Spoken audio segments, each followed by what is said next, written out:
Best health packages up to 80% discount. Tirumala Diagnostics. నమస్తే, welcome to Suman TV. ప్రస్తుతం మనతో పాటు ఉన్నారు ప్రముఖ జ్యోతిష్యులు, అలానే కాశీలో శ్రీ కామాక్షి నిత్య అన్నదాన ఆశ్రమ నిర్వాహకులు బ్రహ్మశ్రీ శ్రీ నందిబొట్ల శ్రీహరి శర్మ గారు. నమస్తే గురువు గారు. వాగర్థావివ సంపృక్తౌ వాగర్థ ప్రతిపత్తయే జగతః పితరౌ వందే పార్వతీ పరమేశ్వరౌ. అన్నపూర్ణే సదాపూర్ణే శంకర ప్రాణవల్లభే జ్ఞాన వైరాగ్య సిద్ధ్యర్థం భిక్షాం దేహి చ పార్వతి. మాతా చ పార్వతీదేవి పితాదేవో మహేశ్వర. బాంధవా శివభక్తాశ్చ స్వదేశో భవనత్రయం. సదాశివసమారంభాం శంకరాచార్య మధ్యమాం అస్మదాచార్యపర్యంతం వందే గురుపరంపరాం. ఆదిత్యాయ చ సోమాయ మంగళాయ బుధాయ చ గురుశుక్రశనిభ్యశ్చ రాహవే కేతవే నమః. శృంగేరి జగద్గురు పీఠాధిపతులు శ్రీ శ్రీ శ్రీ భారతీ తీర్థ మహాస్వాముల వారికి, శ్రీ శ్రీ శ్రీ విధుశేఖర భారతీ తీర్థ మహాస్వాముల వారికి, కంచి కామకోటి పీఠాధిపతులు శ్రీ శ్రీ శ్రీ విజేంద్ర సరస్వతి మహాస్వాముల వారికి ప్రణామములు తెలియచేసుకుంటూ కార్యక్రమాన్ని ప్రారంభిద్దాం. గురువుగారు, ముఖ్యంగా సంక్రాంతి పర్వదినము, అలానే భోగ భాగ్యాలు తెచ్చే పండుగను కూడా మనం చూస్తూ ఉంటాం. మరి నిజంగానే మన కుటుంబాల్లో కావచ్చు, మన జీవితాలలో కావచ్చు, ఈ భోగ భాగ్యాలు రావాలి అన్నా, లేదు అంటే మనిషి ఏదైతే ఒక సంకల్పం చేసుకుంటారో అది నెరవేరాలి అన్నా ఏం చేయాలంటారు? ఎటువంటి దానం చేస్తే మంచిది అంటారు? భోగభాగ్యాలని సిరి సంపదల్ని ఇచ్చే పండుగలలో ప్రధానమైనటువంటి పండుగ సంక్రాంతి పండుగ. వర్తమానం, గతించినటువంటి కాలాన్ని తొలగింప చేసుకొని వర్తమానంలో ఆనందంగా జీవిస్తూ భవిష్యత్తుకి బాటలు వేసుకునేటువంటి రూపముగా మనం ఈ సంక్రాంతిని మనం కొలుచుకుంటాం. భోగినాడు చేసేదేమో భోగి మంటలు వేస్తాం. అందరూ చలి కాచుకునే మంటలు అంటారు, కానీ మన ఇంట్లో పాడైపోయిన వస్తువులు, పాత వస్తువులు అన్నీ కూడా తీసుకుని వచ్చి ఒక గుట్టగా పేర్చి ఆ వస్తువుల్ని దహనం చేసేసి, పీడ వదిలిపోయిందిరా, కొత్త వస్తువులు కొత్త ఇంట్లో వస్తున్నాయి, కొత్త చొక్కాలు తొడుక్కున్నా, కొత్త వస్త్రములు వేసుకున్నా, కొత్త వస్తువులు ఇంట్లో ఉన్నా, ఇంటికి కొత్తగా పెయింట్ వేసుకున్నా మనసుకు ఎంత కళకళలాడుతుందమ్మా, ఆహ్లాదంగా ఉంటుంది. అలాగే కొత్త జీవితాన్ని మన జీవితంలో రావాలి, సిరి సంపదలు ఇప్పటి వరకు మనం పడిన కష్టాలన్నీ పోవాలి అనంటే కొన్ని పుణ్య కార్యక్రమాలు వీక్షించేటువంటి సుమన్ టీవీ ప్రేక్షకులు చేయక తప్పదు. మన పూర్వకాలంలో ధర్మాన్ని ఆచరించారు, దాన ధర్మాది కార్యక్రమాలు చేశారు. అందుకే దానం కొద్ది బిడ్డ, పుణ్యం కొద్ది పురుషుడు అని చెప్పి అనే కార్యక్రమం. అందుకనే దానము చేయాలి. మనుష్యులు కొన్ని పర్వదినాల్లో దానం చేయాలి. అన్నిటికంటే ముఖ్యముగా ఈ మకర సంక్రమణం చాలా గొప్పదైనటువంటి విశేషమమ్మ. ఎందుకనంటే దక్షిణాయనమంతా దేవతలకి రాత్రి, ఉత్తరాయణమంతా దేవతలకి పగలు. దేవతలు మేల్కొంటారు, స్వర్గద్వారాలు అప్పుడే తెరుచుకుంటాయి. దక్షిణాయనంలో ఎంతమంది చనిపోయినా వాళ్ళకి కర్మని బట్టి మోక్షం రావాలి అనంటే స్వర్గద్వారం తలుపుల దగ్గర ఉత్తరాయణం పుణ్యకాలం ఎప్పుడు వస్తుందో అని ఎదురు చూస్తారట. ఆ వచ్చినప్పుడే ఆ దక్షిణాయనంలో చనిపోయిన వాళ్ళ ఆత్మలన్నీ స్వర్గానికి చేరుకుంటాయి.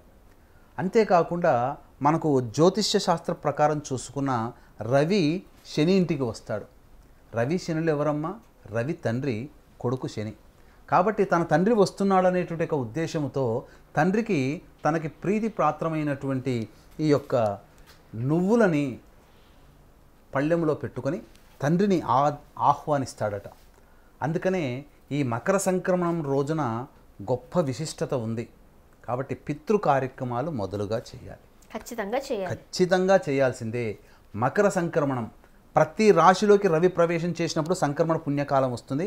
ఆ సంక్రమణ పుణ్యకాలంలో పెద్దల్ని అనుసరించి పితృ కార్యక్రమాలు చేయాలి. పితృ కార్యక్రమాలు చేయకుండా దేవుడు కరుణిస్తాడు, దేవుడు వరమిస్తాడంటే లేదమ్మా.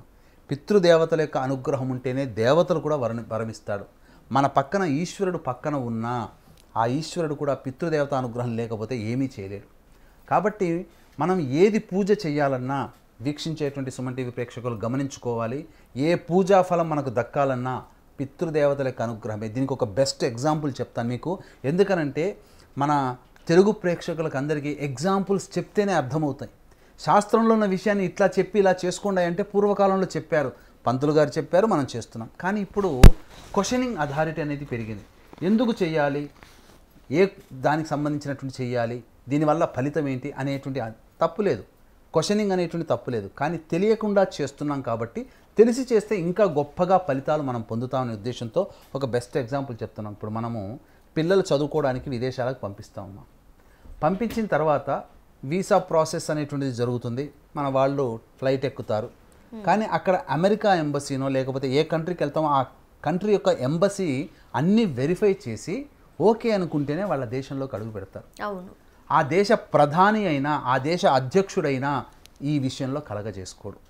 మనకు మొన్న జరిగింది ఏంటి, వందల మంది విద్యార్థులు అమెరికాకి వెళ్ళారు. వెళ్ళిన తర్వాత వాళ్ళ డాక్యుమెంట్ సరిగ్గా లేవని అమెరికా ఎంబసీ వాళ్ళు రిటర్న్ పంపించేసేసారు. అక్కడ అమెరికా అధ్యక్షుడు ఏమీ చేయలేడు. అలాగే రూల్స్ రెగ్యులేషన్స్ ఫాలో అవ్వాల్సిందే. అంతే, ఇది కూడా రూల్స్ అండ్ రెగ్యులేషన్సే. మనము ఇక్కడ కూర్చొని మన సంకల్పం నెరవేరాలని ఈశ్వరుని కోసం తపస్సు చేస్తాం, పూజలు చేస్తాం, చండీ హోమాలు చేస్తాం, సుదర్శన హోమాలు చేస్తాం, అభిషేకాలు చేస్తాం. ఆ దేవుడు ఏం చేస్తాడు, మీ కుటుంబంలో మీ వాళ్ళు సంకల్పం ఇలా చేశారా కాబట్టి ఆ ఫలితం ఉందో లేదని చెప్పి ఇవ్వమని చెప్పి పితృలోకానికి పంపిస్తారు. పితృదేవతలు స్కాన్ చేసి ఓకే అనుకుంటేనే ఆ ఫలితం పితృలోకం నుంచి మనకు వస్తుంది. మనం ఏమనుకుంటాం, దేవుడు వరం ఇస్తున్నాడు అనుకుంటాం. కాదు, పితృదేవతల వరం.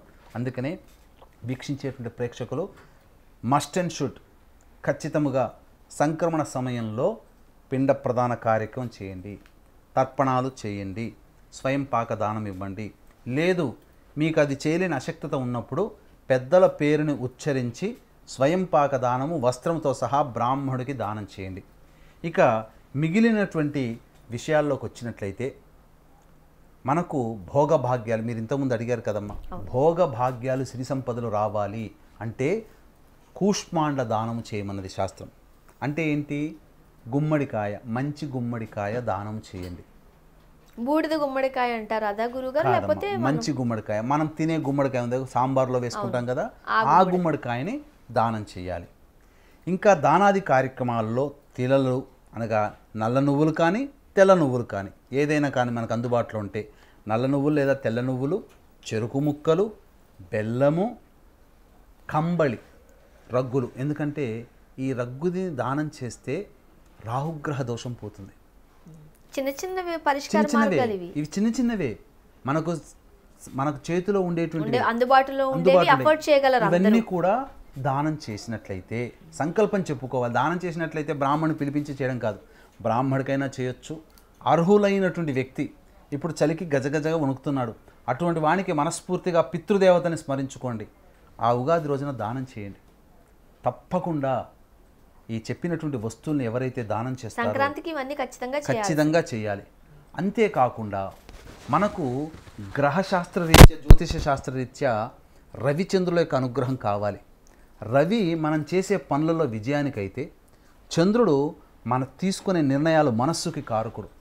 కాబట్టి శివకేశవులకి భేదము లేదు కదా, మన శాస్త్రం చెప్పబడుతుంది. శివాయ విష్ణు రూపాయ శివరూపాయ విష్ణువే, శివుడే విష్ణువు, విష్ణువే శివుడు. కాబట్టి మకర సంక్రమణం రోజున ఇంకొక పరిహారం కూడా తెలియజేస్తానమ్మా. చక్కగా సంకల్పం చేసుకొని ఆ సంకల్పం రీత్యా అనగా పొద్దునే స్నానం ఆచరించిన తరువాత కాలకృత్యాదులు, స్నానాది కార్యక్రమాలు, తైలాభ్యంగన స్నానం చేయాలి. ఒంటికి నువ్వుల నూనె రాసుకొని స్నానం ఆచరించమన్నది శాస్త్రం.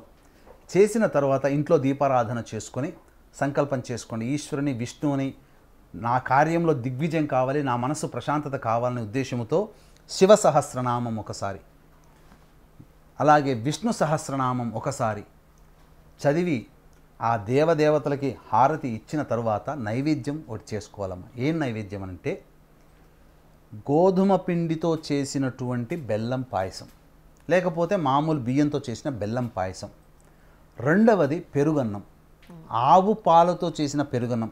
ఇవి రెండు ఆ శివకేశవులకి సమర్పణ చేసి నైవేద్యంగా సమర్పణ చేయండి చాలు. ఇవన్నీ ఇంట్లో చేసుకోగలిగేటివే. మీకు ఖచ్చితంగా ఆ శివకేశవుల యొక్క అనుగ్రహంతో మీ కార్యంలో దిగ్విజయం పొందుతారని చెప్పడంలో ఏమాత్రం సందేహం లేదు. అట్లాగే వీక్షించేటువంటి ప్రేక్షకుల్లో ప్రధానంగా తండ్రి వైపు 7 తరాలు, తల్లి వైపు 4 తరాల్లో ఏవైనా దుర్మరణాలు అనగా road accident, fire accident, suicide attempt, నదిలో బావిలో పడి చనిపోవడం, ఇంట్లోంచి వెళ్ళిపోవడం, లివర్ ఫెయిల్, కిడ్నీ ఫెయిల్, క్యాన్సర్తో చనిపోవడం, 60 సంవత్సరాల లోపల చనిపోవడం, పిండ ప్రదానాలు చేయలేకపోయినా ఆ పితృదోషం అంటారు. మా పీఠం ఆధ్వర్యంలో ప్రతి నెల పితృదోష నివారణ పూజలు, హోమాలు సశాస్త్రీయంగా జరపబడుతున్నాయి.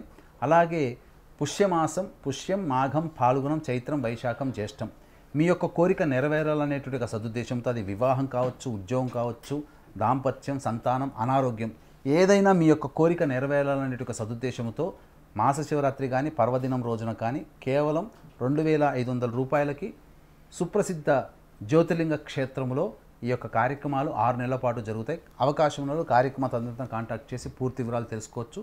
కాశీలో నిత్యాన్నదానం మా పీఠమాధుర్యంలో స్వయంగా చేస్తున్నాం కాబట్టి అన్నదానానికి మీ వంతు సహాయ సహకారాలు అందించే వాళ్ళు కూడా కార్యక్రమ తదనంతరం కాంటాక్ట్ చేయవచ్చు. గురుగారు, భోగభాగ్యాలు కలగాలన్నా లేకపోతే మనం ఏదైతే సంకల్పం చేసుకుంటామో ఆ సంకల్పం నెరవేరాలన్నా ఎటువంటి చక్కటి పరిష్కార మార్గాలు ఆచరించాలో వివరంగా తెలియజేశారు. ధన్యవాదాలు. సర్వం శ్రీ ఉమామహేశ్వర పరబ్రహ్మార్పణమస్తు.